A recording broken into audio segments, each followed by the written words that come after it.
basic, right? And the same thing is in Senegal. They have a rather good infrastructure there compared to other countries. So they are growing much faster than others. And some countries that are just left out because of political reasons, because of some civil war they had, or just because European nations have lost faith in them, and they are suffering the most. But they have the biggest potential to rise up and, you know, catch up with the world, because the technology is there, the know-how is available, you have access to it. So it's going to grow very fast. And just to think about if you're in trades, you are buying something from someone. Today, you go onto the internet and say, I need a spare part for my car. Oh, there's 20 vendors on Amazon. You just click and you buy it and you get it shipped over DHL and you have it the next day, a few days.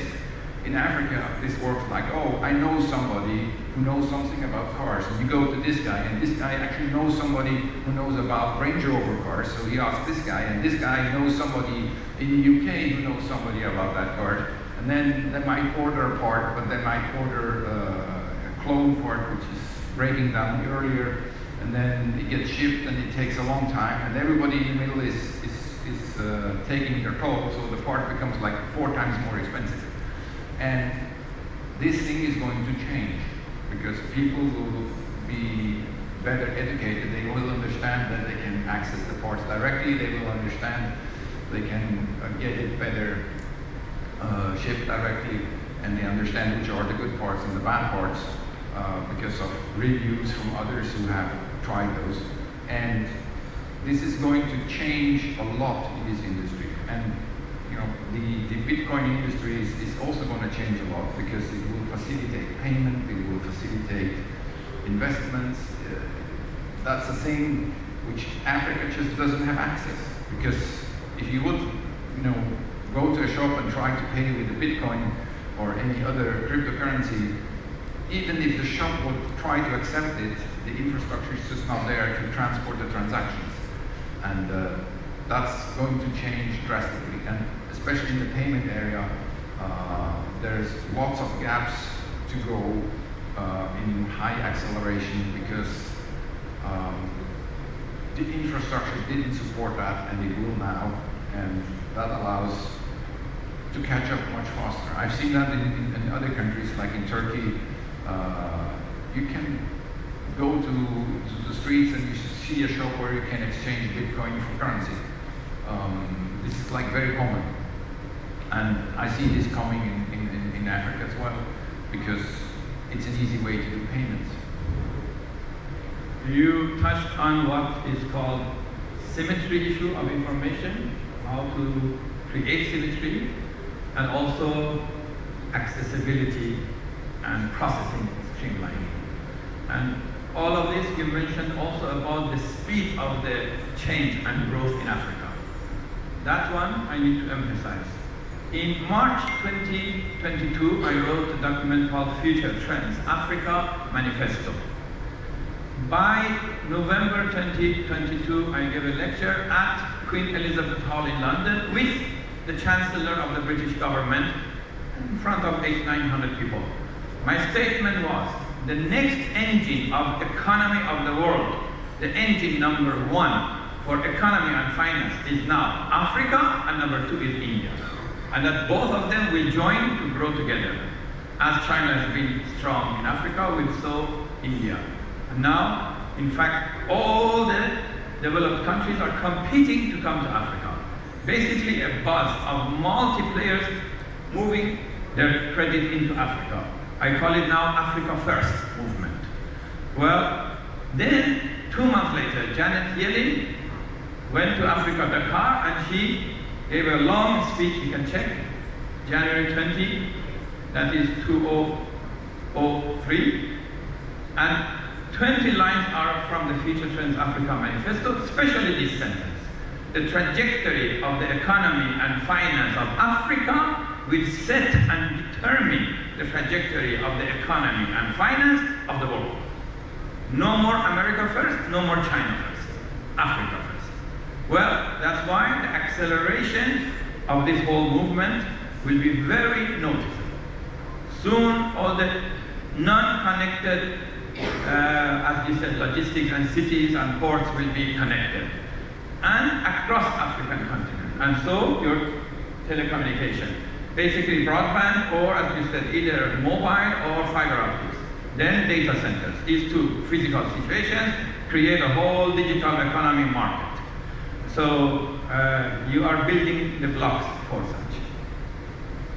Yeah, yes, I can totally agree on this, and I also see that the African nations, they now raise up out of their colony state. A lot of countries, they are independent, but still dependent on their old colony, especially French-speaking countries. It's very common. It's like, okay, they're officially no longer a colony, but the French have very strong control over it.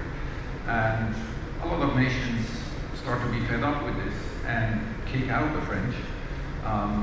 This happened in Mali, this happened in Niger, where they say, well, we are our own nations, we define our own faith. And I think this is a good movement because it gives a self-confidence in their own states and in their own people, which is the base and the seed for future development.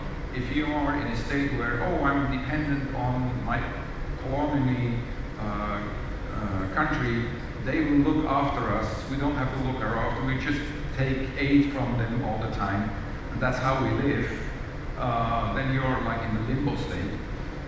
But if you raise up and say, no, I want to decide my own fate, you're basically evolving into a next stage. And this is the beginning of a future where you can rise up and actually change the world in another sense, and develop new things. And I think that's what's happening in Africa. I see a lot of people who go to Europe, get educated there, and then come back and say, yeah, I'm coming back to my country in Africa, and I'm using the skills I learned in Europe and build up things. We have experienced, for example, we went out and said, well, we have to build towers. And we went out there and said, okay, we can buy towers from China or from wherever and get them shipped, but then we need people to actually install them. Well, this is like civil workers. You can use a construction company to do this. But we ended up in a company who's only doing this for the mobile networks and others, and they have all the skills we need. I didn't expect that much of professionalism to be found in that country, but they are there. They're not too many, and but they're growing more and more. So we found a company who was most efficient in raising those towers in like 2 days. Over a weekend, you know, as long as the concrete is there, boom, the power is mounted. And they had all the tools and everything. You have touched on, again, a few points that are worth. The last one was the human capital. In fact, the richness of Africa is not just the mineral and the mines. See, Africa has everything. Ground, agriculture, over 100 products in about 40 countries. Mining, at least 70 products. All the most important development products of the industrial world. Only one country of Congo is the richest nation on planet Earth, not only in Africa. Then you go to, of course, water resources, forest resources, everything. But the power of Africa is the human capital. You mentioned that. The other point, and the release of the human capital is only by one realization, and that is the source mentality. The Future Trends Africa Manifesto's core is the development of the source mentality. That Africa is the source. Africa has subsidized Europe for 500 years, and Africa has subsidized US for 300 years, and has now subsidizing China for the past 60 years. However, this movement of independence is very important. One, that it is in peace, not against anyone. In fact, you can see the three so-called revolutions, as you say, against French, they are actually very peaceful. No bloodshed, no military killing. There was a coup, but no killing. Well, we learned from when I helped with Monangawa, when Mugabe and Mnangagwa were going to fight and 1 or 2 million people be killed. 2017. You put on internet Zimbabwe, soldiers dancing in the streets, you will see. I taught Mnangagwa to write a truce before war, an amnesty to Mugabe. I will not kill you, I will not exile you, I will not disgrace you. And that's how the fighting stopped. And a peaceful transition of power took place. Now, all over of Africa, they are using this model. Yes, independence, but it's called peaceful rise of Africa, and not against anyone. In fact, in our model, everyone should emerge as a winner, including US, China, Russia, India, even Europe, and even the GCC. That's why I invented the concept of proxy peace versus proxy war. Neutral zones all over Africa. So everyone comes in, everyone makes joint ventures, and everyone wins. First, the masses of Africa, then the enterprises of Africa, yes, the governments of Africa, then the investors, and also the foreign powers who need the resources and the assets. But the control is in the hand of them. So your mentioning of the independence is very important, but with peaceful and with a source mentality. And that's why the core of the Future Trans Africa Manifesto. 1, total independence from foreign aid. No more waiting for foreign aid. In fact, we are setting the table. 3 African nations in the next 2 to 3 years will give official outbound foreign aid to Europe, game over, and to Asia. So we are working on this. Also, not only not relying on foreign aid, but also the masses of Africa are not waiting for government subsidies. The idea is that you have it all. Wealth generation and wealth distribution, and that's why the function of a friend like Sir Kurt over there is very important. That is cross-border money payments, a financial system that has both developed assets and non-developed mining assets, all to be what we call sample taker, inventory taker, and also logging in so that the assets can be proven. Once the assets, even in the ground, are proven, it's like the body of the iceberg now rising. That means the assets that are dormant in Africa before mining and before industrialization can become financial papers, can be floated, can turn into cash, and be monetized. So thank you very much for talking about these connectivities. We talked about digital currency or currency digitalized. We didn't talk about it. That's why I wanted to touch on it. So that's why, Sir Kurt, your contribution is equal important in a financial service making. Gentlemen, thank you very much. That was a very beautiful discussion. Please put your hands together for our 2 panelists. A beautiful vision for Africa. African economy, 20x multiplier effect. That is something else. Congratulations. Thank you very much, gentlemen. We'll meet each other.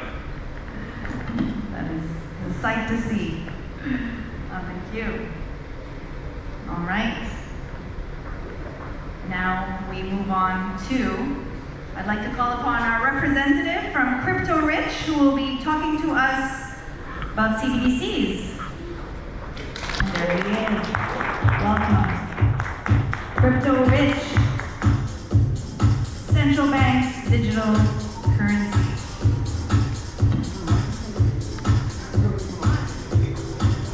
No stage for you. Okay.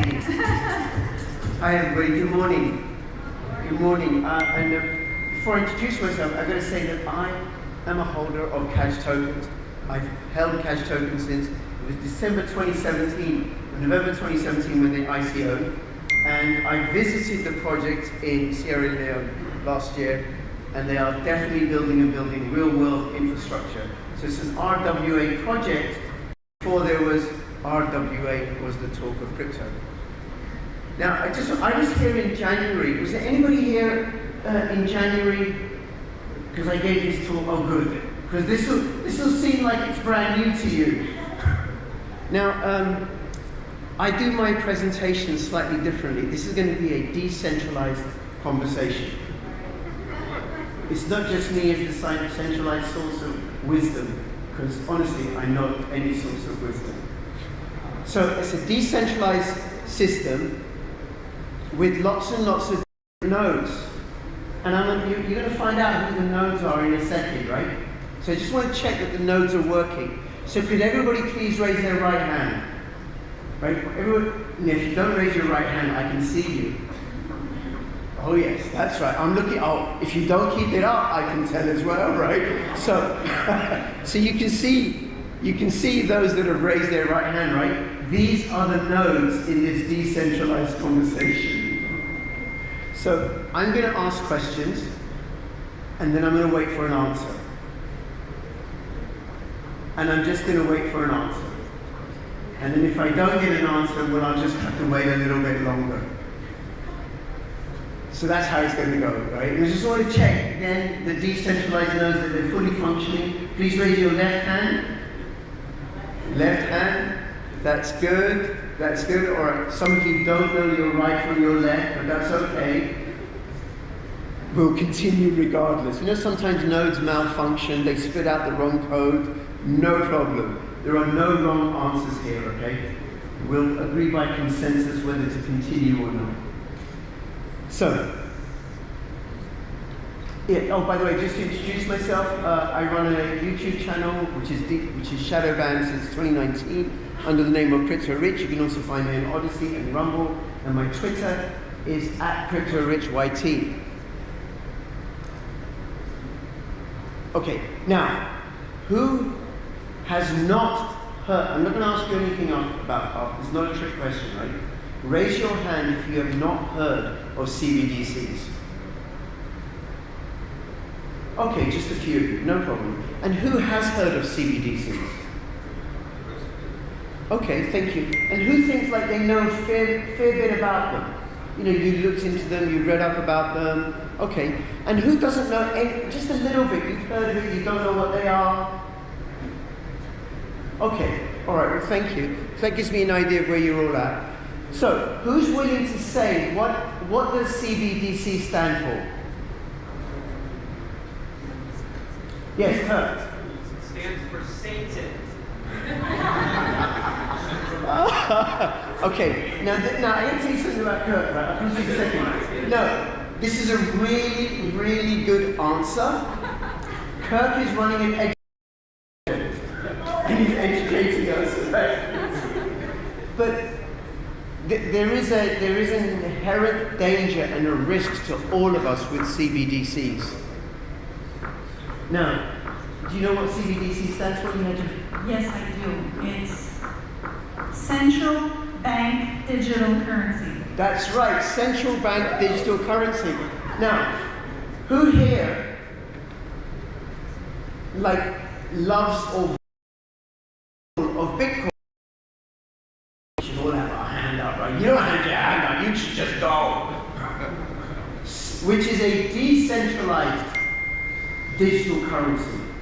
So Satoshi Nakamoto invented Bitcoin in order to subvert the power of exchange, our energy, our value, our labor, peer-to-peer.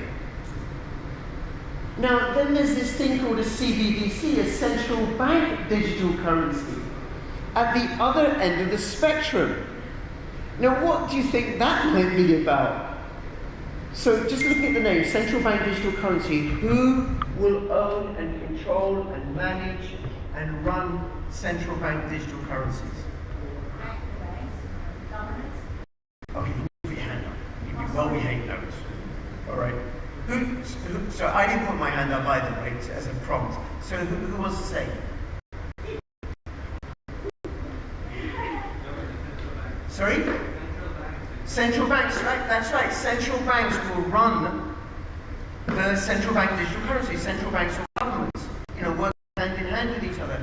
And we know that we can trust they've done such a fine job with fiat currencies, haven't they? They're absolutely such a fine job. We can trust them completely. Now, what are some of the features of a central bank digital currency? Who's going to say? And traceability of all transactions. Traceability by whom? The banks.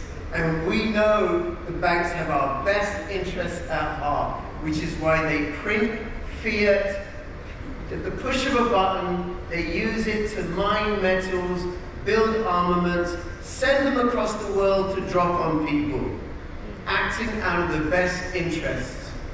So we can trust banks, can't we? Hands up if you agree with that. Okay, just me then. So, traceability. So what does that mean? What does that look like? Anybody want to say? Surveillance. Surveillance, okay. And you what would it look like, you know, moment by moment, in practice, in reality? Every time you use your money, it's publicly verified, and I mean, the Big Brother knows everything. Yes. Every time you use your money, Big Brother, the banks, the government will know what you're spending it on. Now, Bitcoin has traceability. It's pseudonymous. You're not necessarily able to keep the wallet with the person. But a central bank digital currency will be connected to a biometric digital ID. So you, sir, when you go shopping, or you, madam, when you go shopping, the bank will know, the government will know how much you spent, where you spent it, what you spent it on, and history tells us that banks and central governments, they never, ever, ever abuse their powers. No, they are entitled to us, so we trust them to take care of us, but there is a risk. And what's the risk with central bank digital currencies?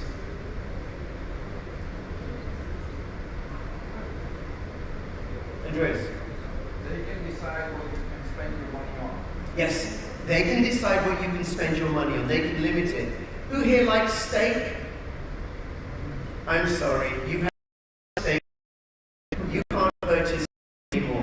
Who here wants to travel more than 15 minutes away from your low traffic network or 15-minute cities? Any of you heard of those?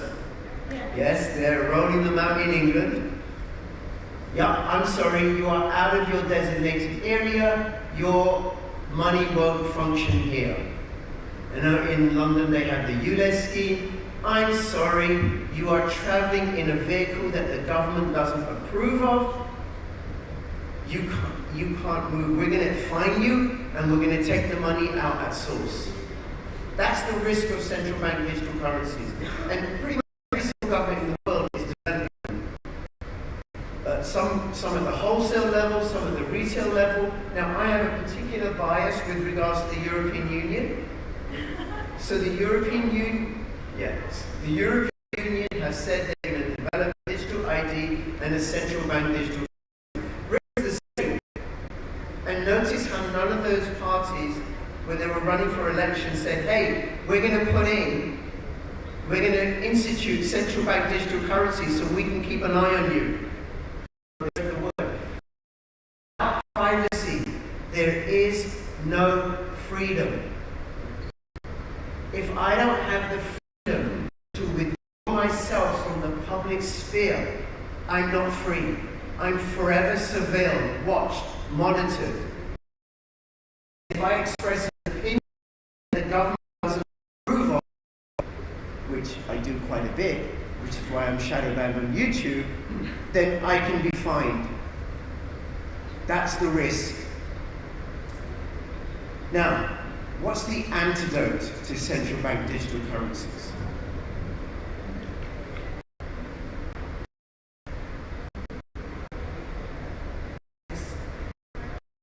Sorry? Privacy. Cryptos, absolutely. Decentralized cryptocurrencies that can't be monitored or tracked. Now, everybody here knows about Monero. Crypto. Not traceable. I have to mention, because someone's in the room, there's also Epic Cash. I know very little about them, but I will be doing an interview with them soon. Also privacy crypto. And then I'm one of the volunteers at Pirate Chain. So Pirate Chain is a decentralized cryptocurrency. Proof of work. No ICO, no pre-mine. They release the code. Every single transaction is protected by ZK snaps. I can't explain ZK snaps to you. I just know that it's a really, really good privacy feature. It's really, really good. It's really private. So the only people who know that there's a transaction are the two people engaged in that transaction. And I once put out a tweet, and I said, okay, here's the transaction ID. If you can tell me how much pirate chain was sent from which wallet, and to which wallet it went to, and the time and date that it was sent, you can have the pirate chain that was sent. Nobody got it. There is no data to analyze on the pirate chain blockchain. Now there are other privacy cryptos, like Epic Hash, like Monero, like Xano, like Concealed Network, and many others. And I invite you to do your own due diligence, go check them out. But if you want to know about pirate chain, it works on iPhone and Android and all the different laptops, operating systems. I think that's it, really. That is the answer. Thank you very, very much, and I look forward to hanging out with you the rest of the day. That was very interesting, Mr. Crypto Rich. I don't know your name, but that's okay. It's all about decentralization, ladies and gentlemen. Thank you very much. That was very entertaining. And now, up next, we have, calling back, Brandy Vale, Mr. Farzam Kamalabadi, and Andreas Fink to discuss the impact of the NFT art program and silent auction. Please join me on stage.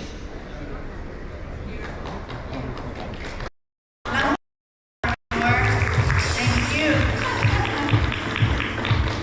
All right, so NFT art, up and coming.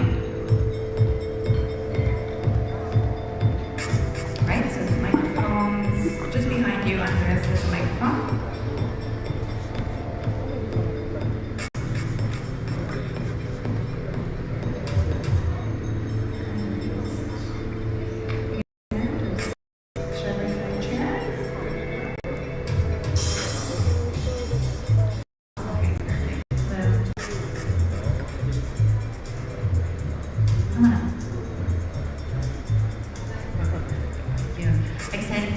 Would like to take the stage. We have a presentation for you.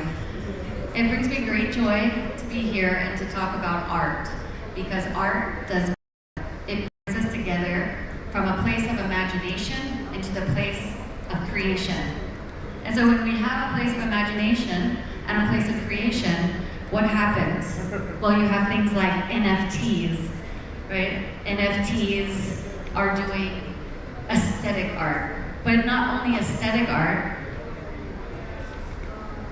it's creating a contract that allows us to say that this is validated and this is not. There's some other things happening. There's something called impact NFTs. And impact NFTs are trackable, traceable for the original creator. So I'd like to bring Kalamabadi back up to the stage. We decided that we're going to give back to the African organizations for education, that Web3 is not just about money, it's about prosperity. And prosperity in this day and age can be used to reward and incentivize learning. So with that being said, I would like to say thank you so much. I'd like to invite you over here to talk a little bit about the art and what we're going to do with it today at 5 p.m. in a live minting session for leadership to better understand, well, how do we actually have a raw art piece, an original one-to-one, be minted on the same day, and then have a rare and a super rare be created for all of the donors. So by a show of hands, has anybody donated NFTs to a nonprofit before? One hand, I like that. Because there's a big growing market for it. Because you can swap NFTs and earn a liquidity or earn some tokens or extra NFTs. You can actually create commerce for the underprivileged. This is a big deal. So, with that being said, welcome and share your art. Thank you so much. Thank you, Brandy, for giving me the chance to do this. in the crypto community for NFT for the first time. The pieces that I present, some of you saw it last night in the dark, so you will see it. A few pointers. Point number one, this is my own artwork, although I am not an artist. But two, I did it not as an art. This is the ancient Chinese calligraphy. So I did it for the sake of proving to the world that there is invisible wall, the Great Wall of China, the invisible Great Wall between foreigners and Chinese. That means no foreigner has penetrated into the Chinese language through the writing and hieroglyphic and penetrated and opened that Great Wall of calligraphy. There have been many Jesuit priests who did painting in China, but they couldn't do calligraphy. So I did it as a symbolic gesture that finally a gringo foreigner has now, we can say, uncoded the Chinese calligraphy. So this is my own works. I am presenting to you as the gift, and that means to the crypto community for NFT. That means to our foundation that we have been together in Los Angeles at this One World, One Education, One World Foundation. Now, for your information of the artwork. One piece is my calligraphy original, but taken to the artist in China who did embroidery on top of it. So it's actually an embroidery work. The embroidery work of Suzhou by the master artist itself is very expensive. Now the calligraphy, I'll explain, by the China Central Government Ministry of Culture rated my Chinese calligraphy alongside with any other Chinese calligraphy. They have a whole system. And me being the only foreigner. Per square foot, they say that they take the whole page, it doesn't matter, all it or very little written. Per foot, they rate it, and the price per square foot is 10,000. Can you imagine? Silent auction. I don't know if you can see this. We do have a QR code, a presentation, so that everyone has an opportunity. Can we have that on? That would be great. So you're going to have an opportunity to do your silent bidding, which means that you have an opportunity to have a valuable piece of artwork go to the nonprofit and which can help with education and resources in Africa. So what we're going to do, and this will go throughout today, it will go out through this entire month, so you'll be receiving an email, which means that you have an opportunity to get an airdrop. How many of you actually have a digital wallet with your artwork and NFTs? Show of hands. Like a digital wallet with NFTs valued at this amount. Children in Africa. Yeah. I think it's really terms. This is a new world. It's a digital age. Now when you understand how to swap and also earn money, it's a big, big opportunity. And we are donating both the physical and the NFT. So both. So what they There's call a it? name for it.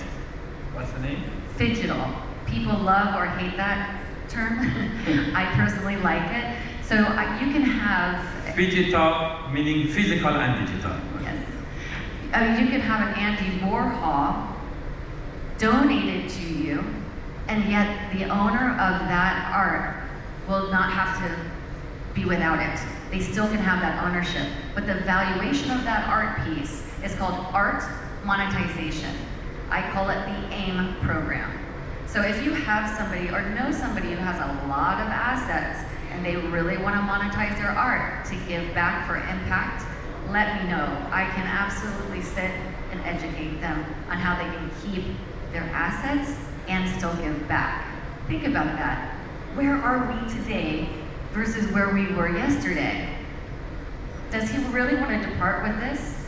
Probably not. It's very meaningful, right? I am a very detached person. All my business to be donated away, you know. But then they keep... But many people, they need to keep their original art, yes. Yeah, and art is expensive to store. So if you are an artist out there and it's something, maybe you have an asset that is an old chest, but it's valuable. You can also digitize that art. You can then also trade that as long as there's insurance on that art. You can trade it on a trade desk and you can give a large percentage back to the humanitarian causes. Okay, now, Yes. one point. Why our special guests of honor are here? Sir John Mark and also Sister Sylvie. They are from Congo, but the heart of Africa. Central Congo, Kamba, called New Jerusalem. They are with the movement of Peaceful Rise of Africa with Papa Simon Kimbangu, who is a spiritual leader, the equivalent of the Pope of Africa.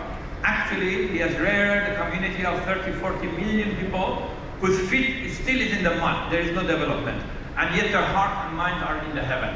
They sing the songs, the hymns every day, and also they are very united. There is no fighting, there is no crime, or you can say they're very safe area, unlike what you see, the most safe areas of Africa. So they are here because part of the donation will go to the building of the schools there. So anyway, but they are really with us with the whole movement of the whole of the rise of not only Africa. Papa Simon Kimbangu said that the rise of Africa and the Black Africa actually is the contribution to the world of humanity. We believe that means it is contribution to America, because for once, forever, the unity of the black and white will happen. And the same with Europe and others. Anyway, to go for the art, with your permission. Yes, please. I need a hand, because now I have to put my glasses down. All right, let's wrap this in, please. Shall we show the piece to the And I audience? need a microphone down with you. Yes. And maybe, dear sister, you can come here. The first one.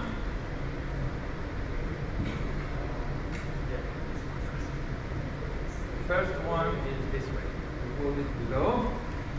This piece is, if somebody comes and touches, you'll see it's embroidered, actually. But it is the original calligraphy, now embroidered. It is a small piece, but we hold it high like this. 1 minute. And come closer to me. Yeah. Push it down. It's written Buddha. Buddha. Bu means ancient. Dao means the origin of creation. Or you can say the mother of creation. In the book of Tao it says. And the character, the calligraphy style is Li Shu, is a very particular form of calligraphy. There are calligraphies that are cursive, there are calligraphies that are like bookish. This is more like the old style print. And the meaning of ancient Tao actually doesn't mean in time ancient. It means from time immemorial. And it is the origin of universe that is still rotating and impacting. So it's like the original law or order of the universe. So it has a lot of power, and it is, by the way, it's not blood, it's my ink, my thumb underneath. And this is the actually stamp. Again, as I said, this is embroidery, that all the fine, even the whitened elements are captured. Farzan, are we auctioning this off today? Yes, we are. All right, so Starting we'll get from right today. to it. This is very exciting. I tell you one story. General Li Jiaqi came to my home in Beijing. You know, he brought 10 of the other generals. You know what he said? Lo and behold, the hands that are the printing machine of money. Money printing machine hands. Description of my country. Because this is more expensive than actually printing of money. All right, so Brandy, will you be running the auction for us? We're going to try to get this QR code up onto the screen. Do you guys have this already ready for us? There's a QR code screen. It's going to be a form, and in that form, you're going to have an opportunity. And the lowest bidding starting price is $100 US for over 10,000. Did I get that right? Well, the actual value is, you cannot put value, but you start with something modest. Yes. Okay. You So want people to own it. $100 US. $100 US is the lowest entry point for this, and so once we have the QR code up, QR I have code. never done personally auction. I've donated and they have done auction, so I don't know how to do it. So the QR code basically is to bid? yeah. So the QR code, everyone has an opportunity to be a part of this, even without bidding, because they have an opportunity to win. Not only do they win access to VIP events like this one or our yacht party last night, they also have access to winning a super rare and a rare, and also the physical.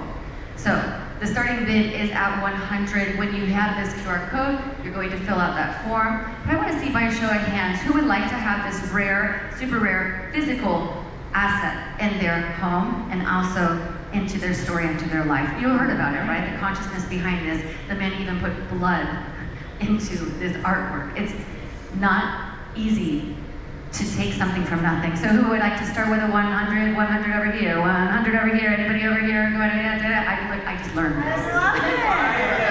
Do I hear 100? Do I hear 100?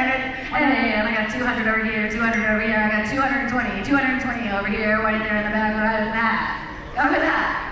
Go with that. Anyone? Oh, girls over here? Anybody got a paddle? Going once. 222, 224, 240, 250. Going once. 300. Okay, we got a man over here going in the back. 300 going in the back. It's silent. 300 over here. 333. You can keep it for a month. The good thing is that this is timeless, ageless. It's donated already. You don't need to sell it today. Okay. The idea is to learn NFT, how to make NFT, right? We have to have the screens. Guy with the hat, $333. Thank you so much. Here's what we're going to do. Ladies and gentlemen, put your hands together for the guy in the hat. You are the lucky winner of our first NFT. The bid doesn't stop there. Oh, okay. So you will receive emails that give you an opportunity to win the full access with this artwork. This artwork will tour with its owner in order to make the foundation more education around financial literacy, minting this afternoon, and doing the airdrop. So all you have to do is sign up. You could receive one of those 111 NFTs. Thank you. Thank you so much. This is the original piece, just to give the feeling. This is rice paper, soft paper, and brush. We were originally going to have actually a whole making of it presentation, but it's a bit logistically too difficult. So kindly, if you hold this one first. And for your information, we'll do it fast because of time. Easy to break this paper, but no problem. The magic of Chinese, even if you break this, once they mount it, it becomes totally straightened and corrected, and you do not see any crease or any cut. This piece is with a different color of ink than the Chinese normally do. You can come in the front more, and then this remains behind. Yeah. As you can see, everything I do is my own original creation. Push it, pull it, yeah. Now it's straightened. So it reads, for your information, 春心一片，胜千金，形象半日游万年. The poetry, which is collector's item by even the president and prime ministers of China, okay, it says, a pure heart. One little piece, a pairing of a pure heart, is more worth than 1,000 pieces of gold. That means one little good intention is more worth than a ton of gold. The next line says, and one act of kindness in half a day will remain throughout ages for 10,000 years. So you have 1,000 pieces of gold and 10,000 years. That is the result of your good action and kind action for humanity. Thank you. Thank you so much. Thank you, Bytom. Thank you, considerate ambassadors of world change. And thank you for this time. Thank you, Mr. Lee. We have the QR code on the back screen if you would like to scan it.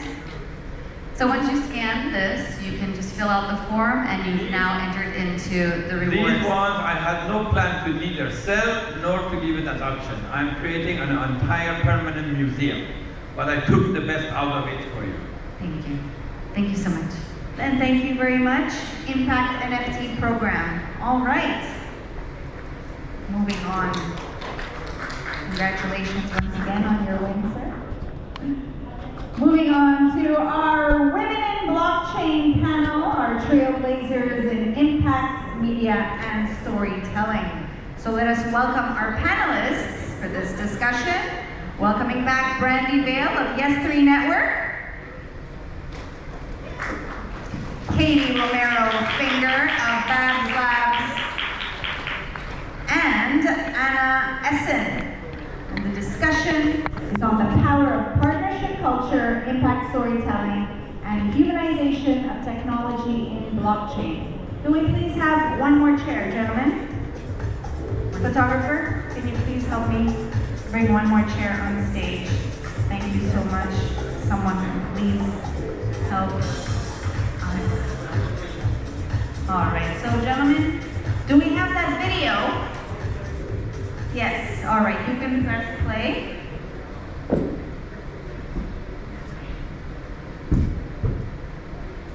All right, ladies, please come on up. The stage is yours.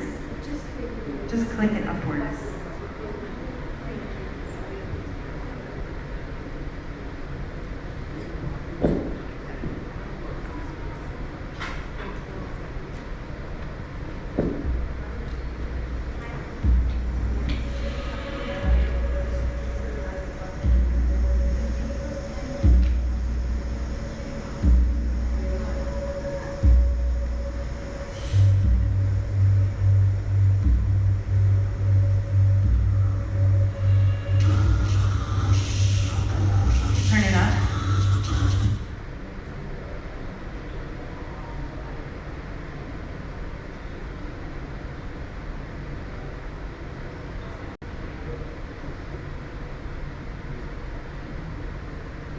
Press play, please.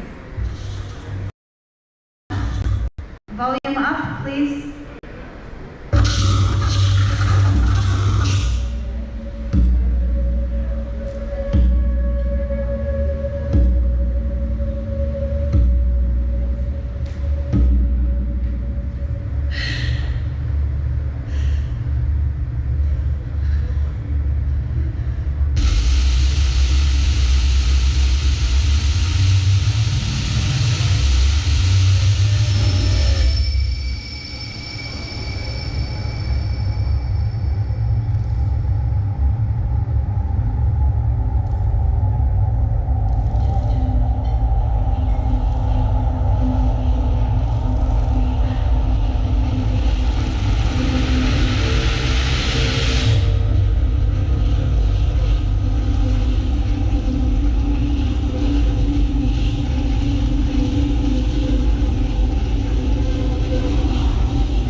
is the right to human consciousness.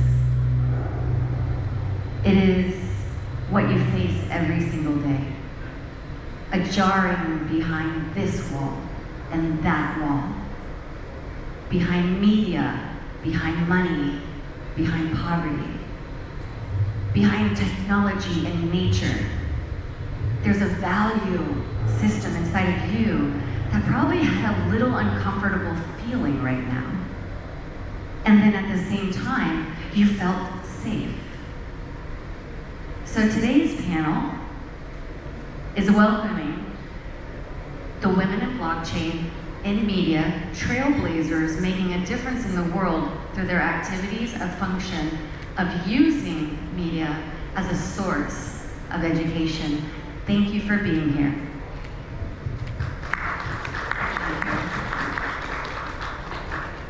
So you all have heard from me already a couple times today. My name is Brandy Vale. I'm the founder of Being Investments, which is a global board of advisors. I'm also the partner with the Coin Republic with a network called Yes3 Network. We are using social audio and podcasting as a way to leverage intelligence. And we do this on LinkedIn every Wednesday in order to bring entrepreneurs, founders, and funders together. I want to know, what are the problems and what are the solutions? My name again, Brandy Vale, and I'd like to share the mic. Hello together, my name is Anna. And when I was looking at this room, I'd like to ask you something before we deep dive into this conversation with these beautiful ladies. Does technology currently in this moment serve you, or do you serve technology? As we're going to talk also about humanization of technology, maybe you can have a look, what is your engagement with the energy in the room and the people here sharing their time and energy? And what is your engagement with the technology? And does it serve you, or do you serve it? Thank you. It's a very powerful start to the day. I'll do a quick intro. I'm Katie. I'm the founder and CEO of Labs. We are a Web3 user acquisition firm, also women-led. Very conscious of the discussion today and looking forward to talking about how technology impacts our life for the good and maybe even for the bad in some scenarios. Thank you for having me this morning. Thank you for being here. Katie and I met at WOW Summit, I believe it was, and we just recently met.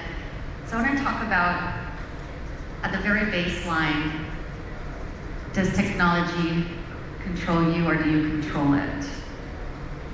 By a show of hands, do you often feel a little depleted at the end of the day after being on the computer? I mean, by the end of the day, there's something happening here. And our cells, our mind, our body, it requires sunlight. And so from a holistic standpoint, if we find that we're out of balance, we're making decisions from a different place, right? Would you like to chime in on that?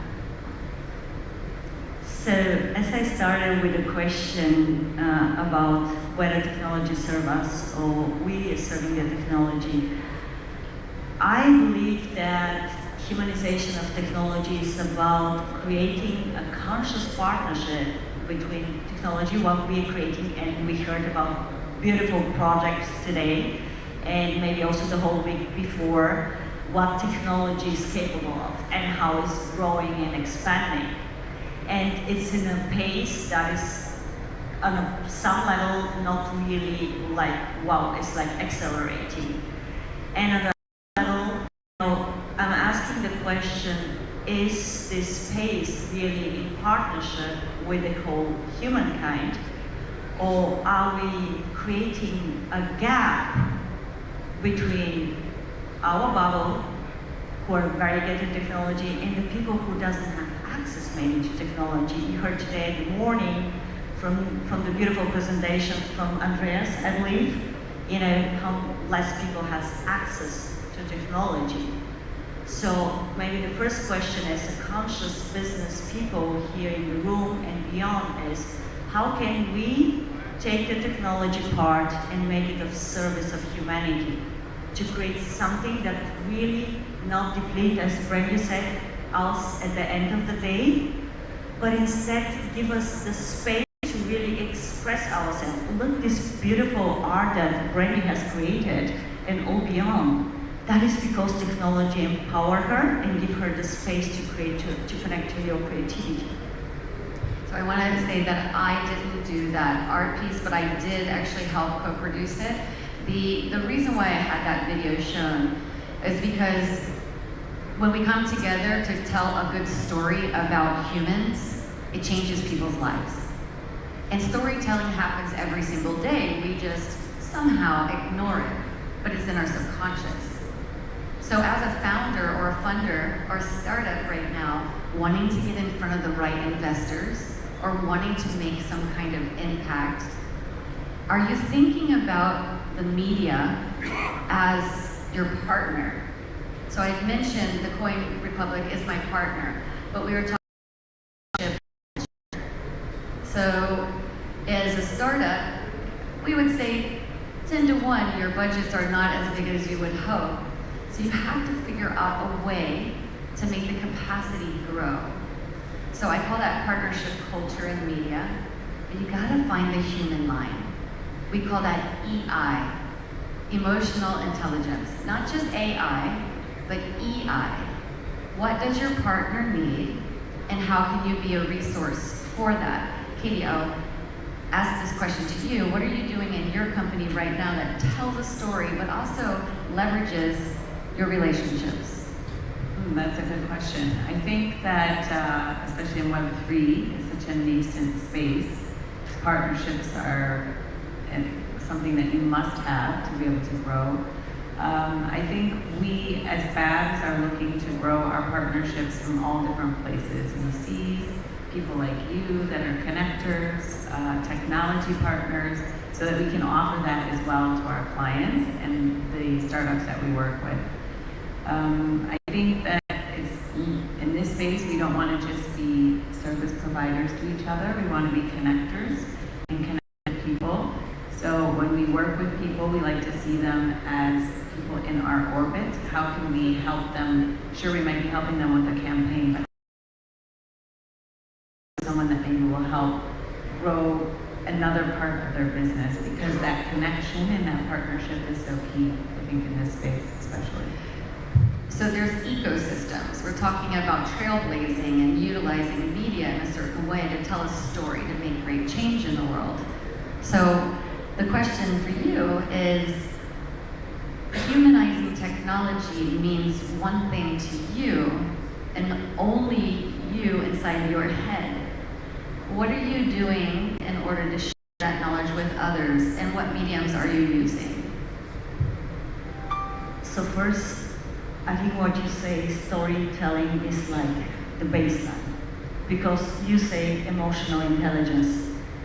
And we touch people's hearts only through emotional stories. That means the mediums that I use is, I use the technology to share the emotion around a story, around the product, around the services.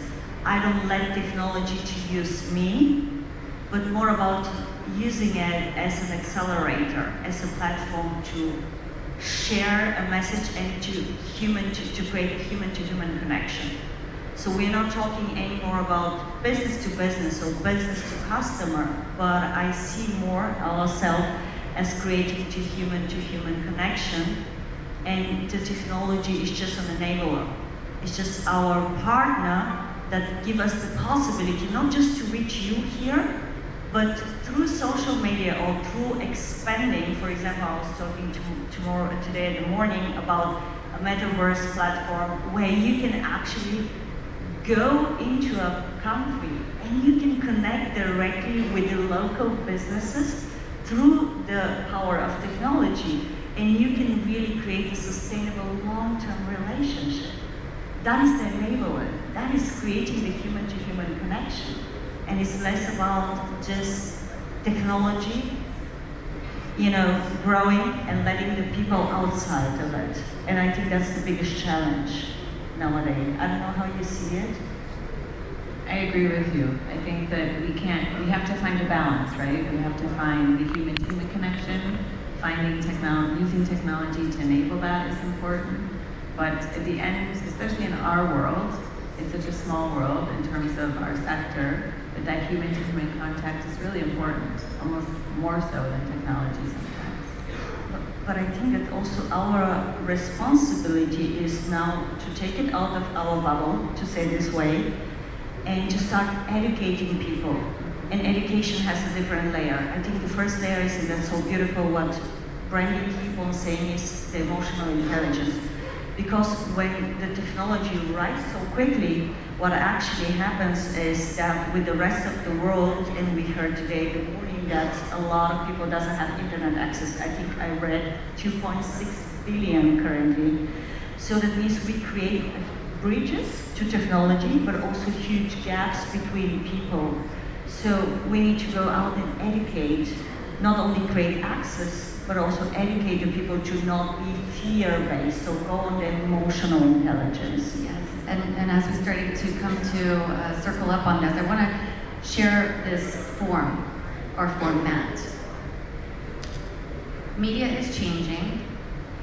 Social engagement is changing. It's influencing. We call them influencers.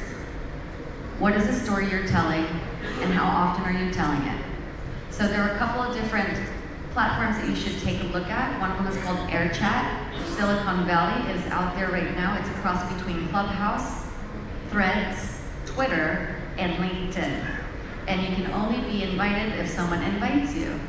So, going back to that art distribution QR code, I'll make sure that you're invited to AirChat so you understand all the secrets and all the tricks of the trade that these new business models are happening in media. It's a big deal out there. It's harmonizing, I call it, harmonizing the sequences in order to find true balance. Thank you so much. Thank you for being here. Thanks for having me. so much. Any final last words? You say so many good things. I'm excited to try out some of these new tools, but I agree. I think finding new ways to connect with people are important. Getting outside of your bubble is important. Human-to-human contact is more important than ever. And I look forward to connecting with more people here today. Thank you so much. And you're gonna get also a QR code where you can check in to this event. So that means you're gonna have the possibility not only to connect here in the room, but also behind, after the event, where you can see all the participants, because we talk about human-to-human connection. It's gonna be displayed in a few minutes here on the background. Thank you so much. Thank you. Thank you, ladies. That was very impactful. Love that video. All right.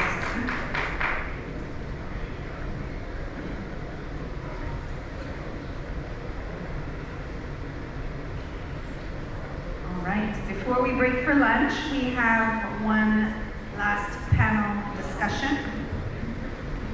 And it is our founder panel on decentralized intelligence, and we'll be exploring the intersection of AI and Web3. So please welcome our panelists. We have Vlad Sivatanko. Ladies and gentlemen, I do not hear you clapping. We have Vlad Sivatanko, Becca Jushahani Telka, and Saiporna. And our moderator for this panel, Crypto Granny. Where are you, Crypto Granny? There she is.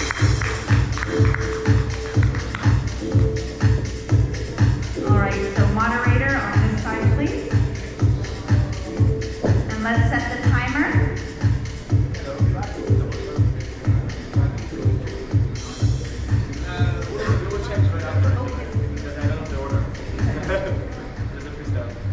Okay, so good afternoon, everyone. You're hydrated, you have your coffee, you have your tea, you're ready for the founders panel?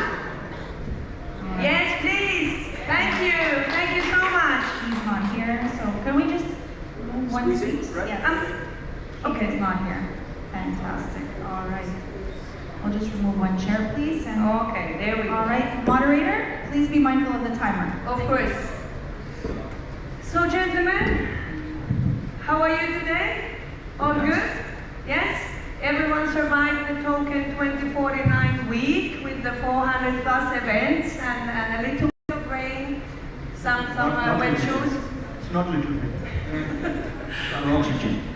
A lot of oxygen, very correctly. So, we have a very interesting panel, and obviously the guys of the industry here sharing the topic with us. But just in order for everyone to understand how come and why you know something about the topic, would you please introduce yourself and give me a little bit of something what connects you with the topic in question? Thank you. My name is Sai. I'm from India. So we run a syndicate and also we do a research and advisory company for all the Gemini's. And we have been investing into a lot of early stage startups in Web3. And I'm into this space for the last 8 years. Hello everyone, my name is Pekka Kielka, also on blockchain. We have cryptocurrency here, cryptocurrency. I support her, she supports me, we're colleagues. I've been blockchain AI, but I have... Hello. Hi. How are you doing, guys? I'm this guy right on the back of you. My name is Vlad. I'm CEO and founder of Cryptoverse. It's a Web3 marketing studio where we keep Web3 brands always bullish and helping Web2 companies, traditional companies, right, to get extended by the Web3 toolbox to, you know, empower the business model to thrive and become bigger, better, and bolder, to like sort of create more adoption coming to this fascinating environment we are in. Thank you. And very briefly, my name is Anita Kalergis. I'm known as Crypto Granny, as you have heard a couple of times already. And I'm in the mission of involving everyone in the technological and economical future already today. And there is a lot of work to be done. But I'm so happy to share the stage with the gentleman here. And I would want to start this panel with a very, very, very basic question. I believe it's more or less since ChatGPT, when it was on everyone's lips, AI, artificial intelligence. So let's start with that.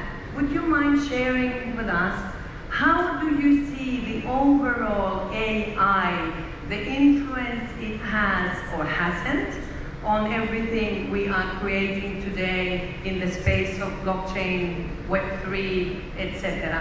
So how do you see? Is it a good thing? Has it woken the mainstream audience to see that, oh, there's something else into all of this than just bad talks related to crypto mostly? So AI today, as it's been, what does it mean to you? How do you see it? How you take it? See, any technological innovations are always good, but it's at a very early stage and the narrative is almost there. So it's the hardest narrative that we can see, that whenever the market dumps the AI tokens or AI coins, AI projects picks up the fastest way. But at the same time, it's Web3 and blockchain is the safest bet that you can play. But when it comes to investing in only AI projects, I'm very skeptical, because we have seen that a lot of startups based out of AI have been killed by OpenAI. And they have the muscle power, they have the money power. So the safest bet is always Web3 plus blockchain plus AI. And of course the user experience after the AI narrative has started getting into all the startups. So we have seen that the user experience is also getting better, and then we have more trustable, reliable data sources. And of course. Thank you. I have quite a simple view on this. First of all, blockchain will save AI for us humans. There's huge risks on AI, as well as we got already a lot of opportunities. But if you think that AI is perfect on computing, but not so well on trust, and if you think about what blockchain is all about, it's replacing the need of trust with the most advanced and sophisticated code. These two things put to one picture, that is the future that we want to develop this technology further. No, I really agree with what was said by the panelists. I would like to add that the simple part here is, when you think about AI, right, what is it about? And the original question, like circling back to your question, is it good or bad? Depends who uses. I don't know. what are the intentions that behind this powerful tool that we are like slowly but steadily came up to? And so if you think about AI, it's a huge production power. It can be your manufacturing for the content, for a different business units and entities, and that can massively replace the people actually, if you think about this, right? But the point that Say just popped up, right, in terms of blockchains and how we can verify, how we can provide the layer of truth, right? The trust layer behind this AI big manufacturing is actually pretty valuable for us to build right now, especially when you guys see in your social media, like all day, every day, there are a bunch of the deep fakes popping up on the screen in your feed. There are a bunch of stuff that turn around politics. In this year, we'll have the president election in the US, and the AI is going to be used massively. So we have to identify and agree on some sort of a consensus how we can really identify the truth. I mean, what's being created by the human and what's being created by the machines, robots, AIs. Correct. And obviously we are all here on the journey towards decentralization and freedom and independency. I would believe so anyway. So when we have a Web3, we all know what it means, and you may add to that like in simple terms. But how does the Web3 actually link with the artificial intelligence as you know today?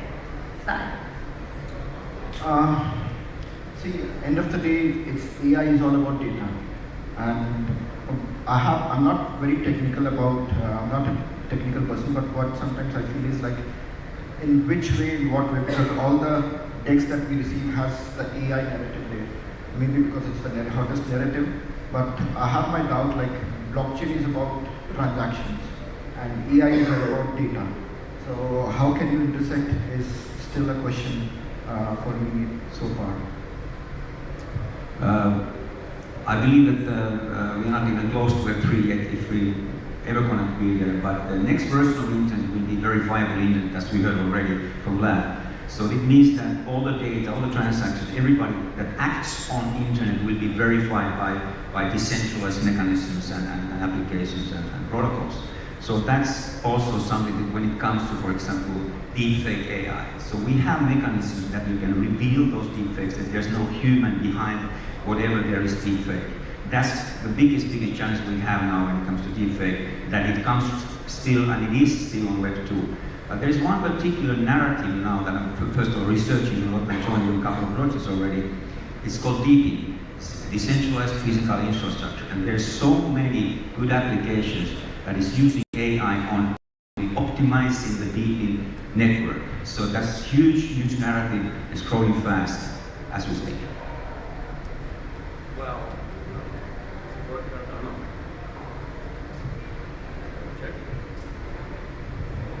Okay, but you would like to take mine? So, well, I like to ask genuinely simple questions. What is Web3? I'll tell you the story. I was interviewing the girl for the position of Web3 marketing manager in our marketing studio, and I just suddenly asked, okay, what do you think about Web3? What is Web3 to you? What does it mean, right?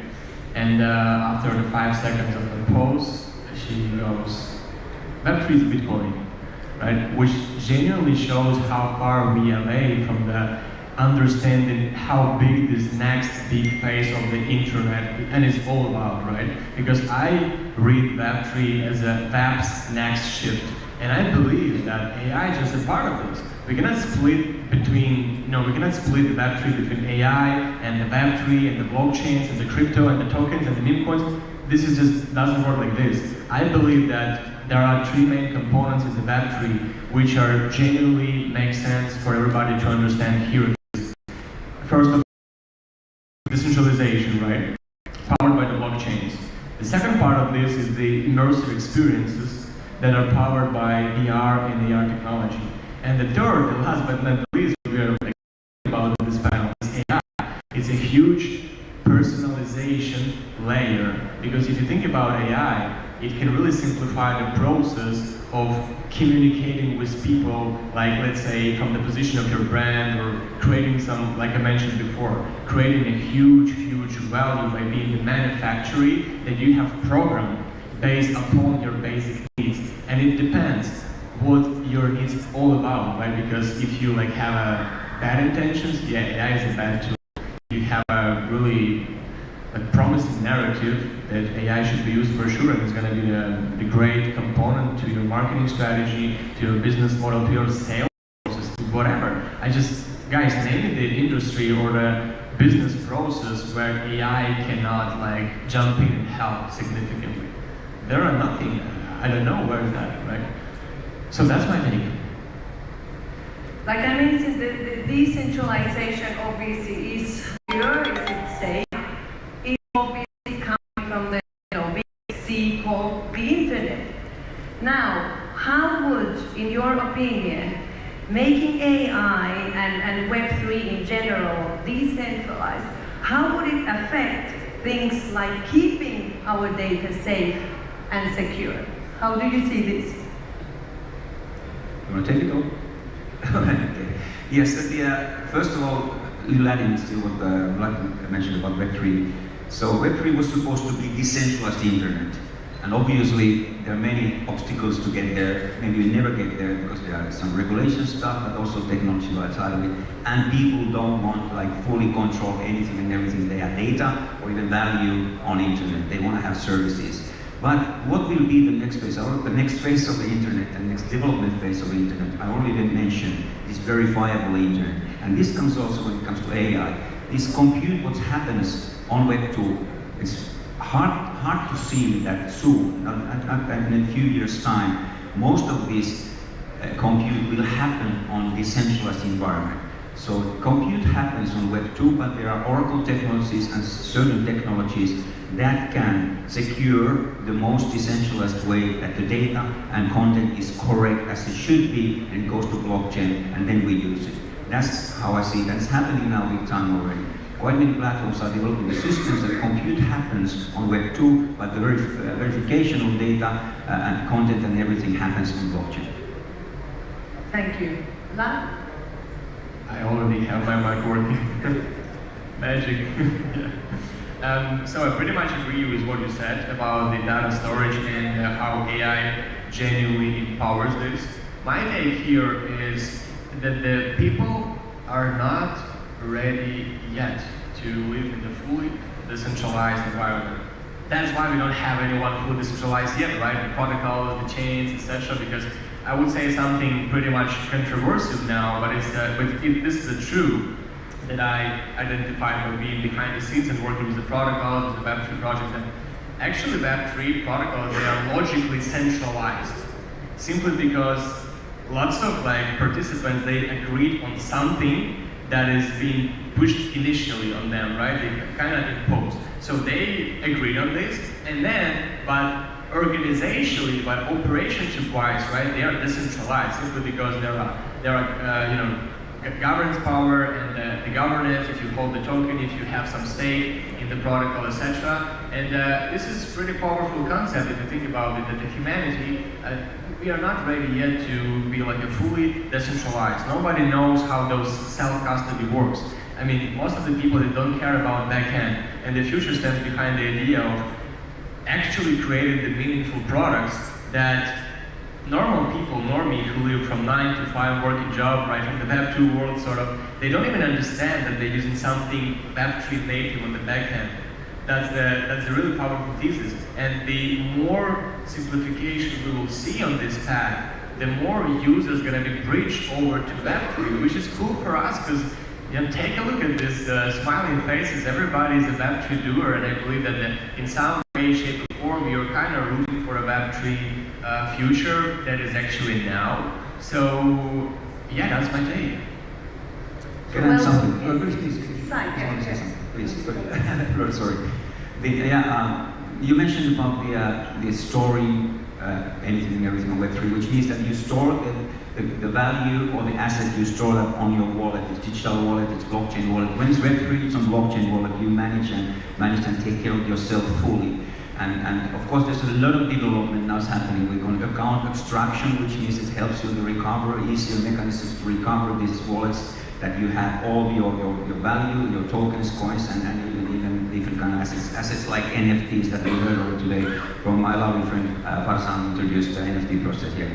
So yeah, but what I'm saying is also the fact that without having as good user experience than we have on Web 2, we're never going to make it closer to Web 3. So that's something for all the engineers there. Make it happen. Give us the user experience, but not on the cost of losing the decentralized idea. But there needs to be compromise in this thing. And again, what is really decentralized? Now we already know that you're building smart contracts on Bitcoin, which means that it will be more centralized than the core platform itself.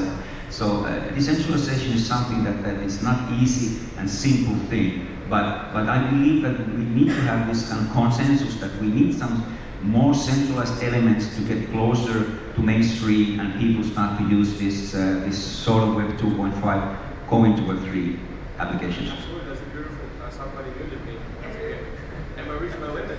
Okay, I'm fine. Maybe you've been speaking too much. Let me just add a little bit about this point, because I love it simply because it aligns with the genuine thesis behind decentralization. Because I just mentioned I'm a huge passionate fan of asking the simple questions. Okay, what is decentralization? And if you dig a little bit deeper, you will find out that key thesis of decentralization stands by the idea that no one of us as trustworthy as each of us, right? And the blockchains created the perfect environment and the landscape where we can trust everyone, by simply being transparent enough and operating, interacting with each other in this ecosystem. So that's why I like your take about that.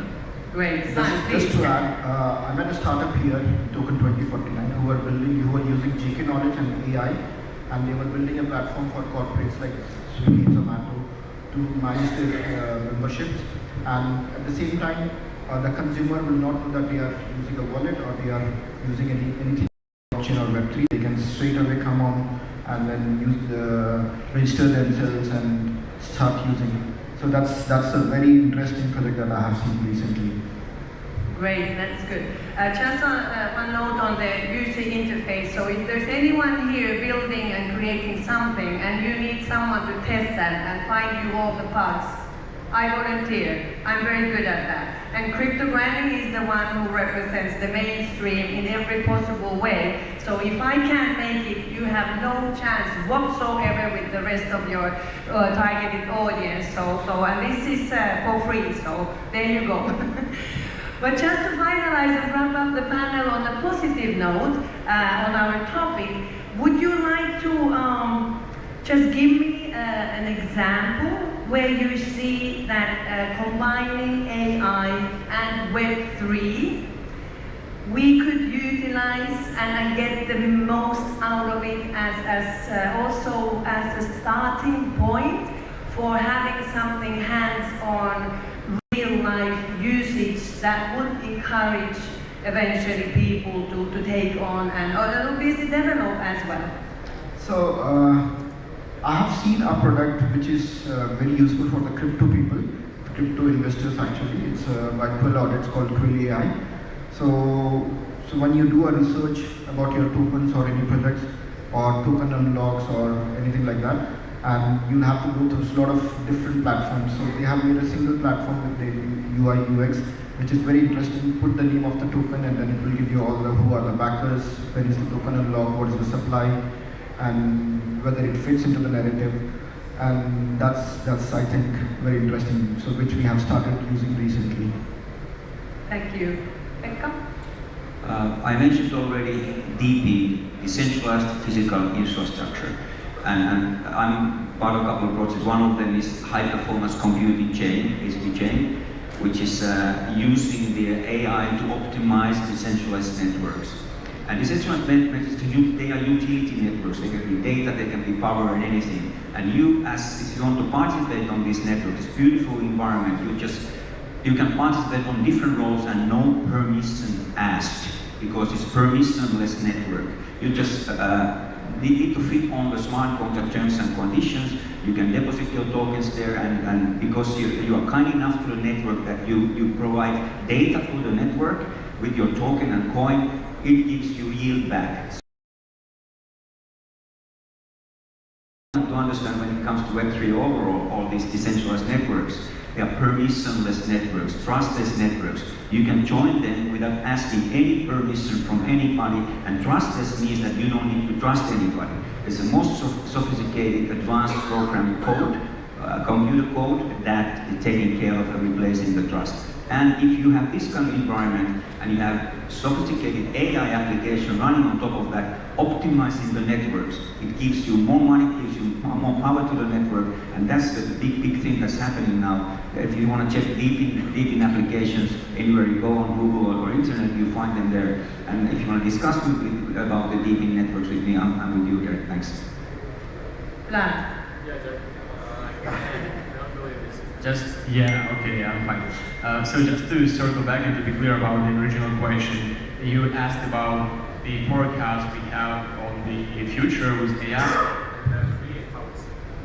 Yeah, so if, what would be the ideal solution, or which would be the way to combine AI with Web3 as a user case, or just something that you would start with to encourage everyone to see that there's something in there worth looking? Absolutely, yeah. So we're already doing this. Actually, we're combining AI and Web3, and like we mentioned a couple of times here on this panel, that the future stands by the protocols and the projects who can create AI-powered solutions based off of the huge production power of AI, what it brings to the table. But don't forget and carried away with this plastic, artificial sort of things that comes off of what they do, right? That's why we need blockchain, that's why we need the identification layer, that's why we need truth, because now it's hard to verify truth. But circling back to the original question, it depends on which outcome you want to hear. Utopian or dystopian, choose. The forecast about AI and the Web3, utopian or dystopian first? Which one? Utopian or dystopian first? There are two scenarios there. Dystopian, right? So dystopian scenario is going to be, we just forget how to think. We forget how to make a decision really now, because we are delegating everything to machines, to AIs, to ChatGPT, to Google, to everything, to community. That's where the big gap. And that's the main reasons why humanity in dystopian scenario can fall off of a cliff of decision-making process. Now, instead of being on the top of pyramid, right, we're just somewhere in the trenches. Utopian scenario, you want to hear it also? Yes, please. Utopian scenario, everything is safe and sound. We're still managing machines. Everybody, takes care about the stuff that they do by being empowered by this genuine, great technology, Web3, AI, and immersive experience. I'm totally bullish now. I'm 101% in the Web3. We're building projects, we're building protocols, we're launching them. So I'm just kind of moved over and migrated from the Web2 world, because I simply believe that the next phase of the internet is here. Thanks for guys, thanks for listeners, for everyone who is genuinely supporting this, building this, or at least observing. But think about this, that the crypto and the Web3 doesn't reward observers, it rewards doers who can roll up the sleeves, put the head down into development, and actually provide the value. So ask yourself, after this event, after this panel, how am I actually providing the value in this beautiful environment, which is going to be our future that is now. Absolutely. And if I may add to that, please keep talking in a way that the people that are listening to you actually understand what you're saying. Because most of the time we keep the conversation on a level that the mainstream people have a hard time, and that might make them a bit hesitant. So if we make sure that we talk in the simple terms enough, then obviously we become attractive, the offering comes attractive, and I believe that might change the game a bit. Now, one question to our great panelists here, very quickly. There is a movie director that is planning to make a movie about AI and Web3 into the future from today. How would you call that movie? What would be the name of that movie? He asked your advice. Does he need a hero? I have the option, but I don't have a word. No, I'm asking all of you, come up with an idea. How would you call a movie that is, you know, telling about the AI Web3 marriage into the future? Exponential age. Go ahead. Original gangster. Well, I don't know. I need to figure out the prompt first, and then it goes from there. Okay. Give a round of applause to the amazing panelists, and thank you everyone for staying with us. Thank you. Very much, Crypto Granny and panelists. Yes, you can leave your microphones on your chairs, not a problem. Yes.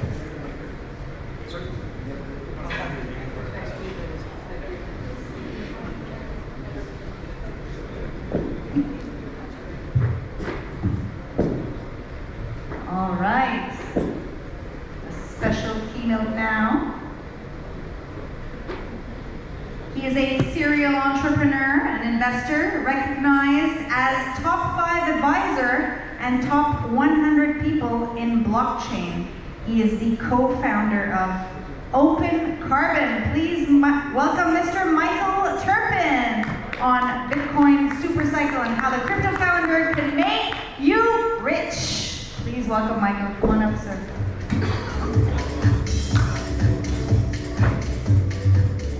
Thank you. Actually, Open Carbon is one of my portfolio companies. My main company is called Transform Ventures.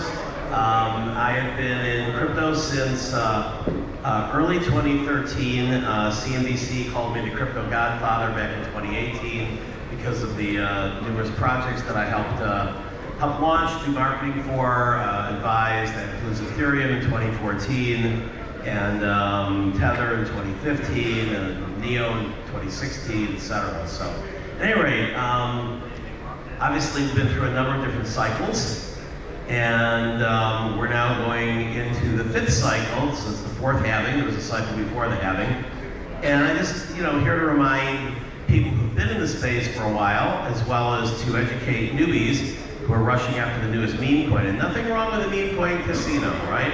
I'm an advisor to Shiba Inu, been there for over a year, helping them launch the new metaverse token Treat, and working with the Brett team. And so, I scoffed at Dogecoin in the beginning. If anybody's seen my TED Talk back in 2014, I kind of made fun of Dogecoin, which I just bought $100,000 of Dogecoin back when it was like 0.00001, held on to it. So crypto always surprises, but again, all crypto is dependent on Bitcoin.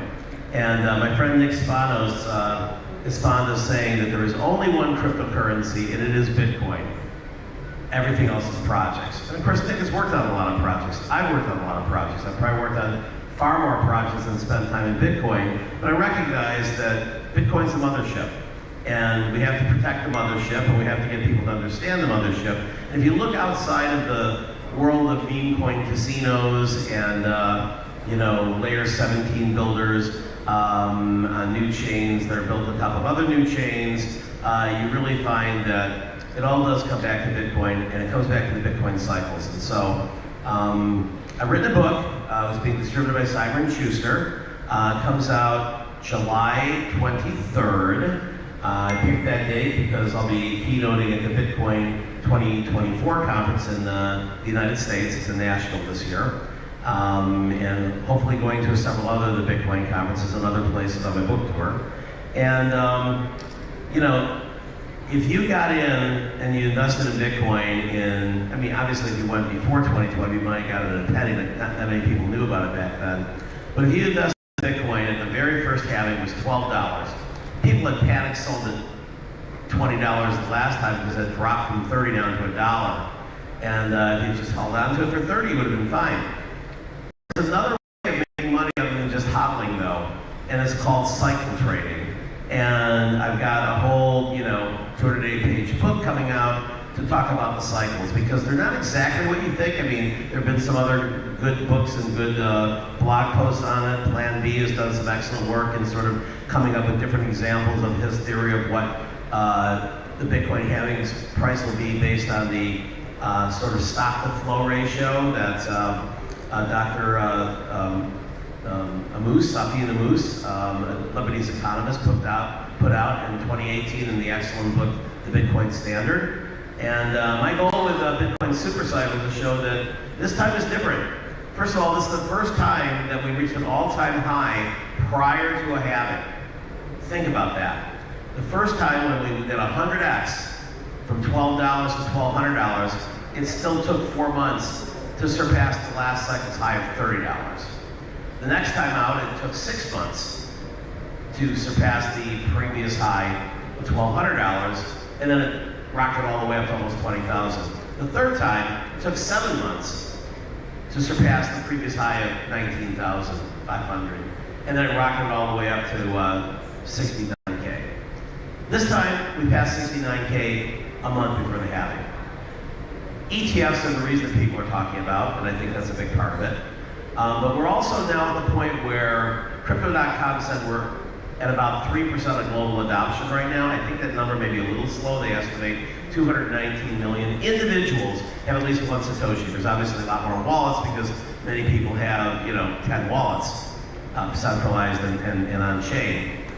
But when you look at the world and you look at adoption, super cycles of other industries typically happen when you go from 8% of the world or of the nation or whatever body you're studying, and when you hit 8%, something magical happens, and it typically goes to 80% in a 10-year period. It's taken us now 15 years plus, 15 years and a couple of months, to go from the Genesis block to roughly, let's say, 4%. And I believe in this cycle, probably even within a year, we'll be at 8%. Once you hit 8%, and historically also, once you hit the all-time high, you go parabolic. Once you hit the halving, you stumble around a little bit. So we have the two of those happening concurrently. So I've done some analysis about what that means. I mean, every time that you have a halving and you try to predict the halving, you're usually looking at 3 or 4 pieces of data. And in many cases, you have ones that have repeated and repeated again. And you're looking to see if they're going to repeat a third time, a fourth time. Last cycle, you had 2 pieces of data that had repeated, and they were contradictory. So if one happened, the other one couldn't happen. And that was, well, we were pretty sure diminishing returns was going to keep going, and it has. 100x, 30x, should have been 10x, ended up being 8x because of the macro effect of the interest rate rises. And then I'm projecting 3x this time as sort of a base layer. Again, why? 3,000x from first quoted price of Bitcoin to the high of the pre-cycle, then 100x, then 30x, then 10x. Next one in the sequence naturally is 3x. There's other people who use other forms of analytics to come up with that same general ratio. So the halving a couple days ago was 64,000, 63,900 and something. So we'd be looking at about, 195, like not quite getting to 200,000, and then you drop.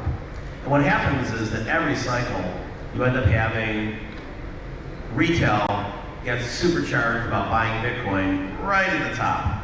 I forget the exact pronunciation of this, but I think it's called a Webelin asset, that the price goes up because the price goes up. The more the price goes up, the more the price goes up. The more the price goes down, the more the price goes down. It's kind of like panic FOMO and panic selling. And Bitcoin is that kind of asset for the retail crowd. The whales, and one reason they stay whales, they act the opposite. And you can actually track this on chain. I'll have some of those charts and graphs in my book. At the peak of the last several cycles, you can see wallets that were older than 5 years old and maybe hadn't moved in a while, acquiring new Bitcoin. And that's been happening, at the bottom of the cycle. That happened this last time too. And then at the top of the cycle, you see those same wallets selling Bitcoin. This last 15 years, anybody know how many years of the 15, if you bought on January 1st and you wanted to sell on December 31st, you would have lost money? Anybody? How many years? It was 3 out of 15. It was 2014, 2018, and 2022. Why? Because it's the third year of the cycle. And so I, for simplicity, since 2015 in my presentation on Bitcoin, have been calling this the 4 seasons of Bitcoin. So crypto spring And these are not exactly 1 year each. Crypto spring is the day of the halving. It's when the seed of the new cycle is planted. And Bitcoin summer happens when that seed grows up and it breaks the all-time high of the last cycle. And again, it's always been short of a year. First one was 4 months to kick off Bitcoin summer, then it was 6 months, then it was 7